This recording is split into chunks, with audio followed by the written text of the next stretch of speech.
The mission noted that, despite the much-needed reforms from the Electoral Act of 2022, the elections still fell well short of Nigerians' legitimate and reasonable expectations. Voters' trust in the process has been shaken by INEC's lack of transparency.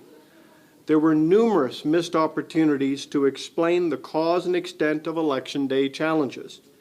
The combined effect of these problems disenfranchised Nigerian voters in many parts of the country, although the scope and scale are currently unknown.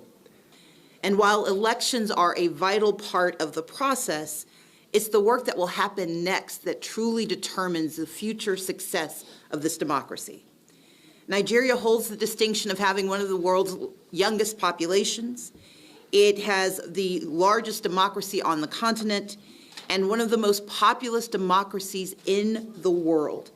And so the credibility of the electoral process has a wide-ranging impact, not simply for the continent of Africa, but it has global meaning. End of the election process, so we're not in a position, we don't want to interfere in any way in the political process. Our methodology is very clear in this regard. We make our observations, we answer questions in these settings, and we stand over the findings that we have were able to put in the public domain in this fashion.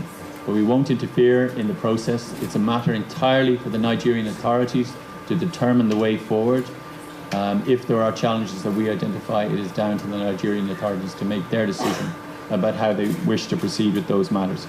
I want to thank you for your cooperation, for other civil society organisations that, as I mentioned in my opening remarks, provided us with a very warm welcome and with clear information which helped us to form the assessment that we're sharing with you today. Noted that expectations as the way the technology would transform the transparency of the election, those expectations were not met in a significant number of cases. The operation of the BVAS machines was not, it was significantly impaired in certain areas. We noted the operation of IREV during the course of the evening wasn't what was expected. We noted that in some instances the offline uploading of results onto BVAS machines was not done systematically. So there were other issues that we noted, and but we don't do them on a polling unit per polling unit basis. We simply did it across all of the observations that we obtained across the entire country.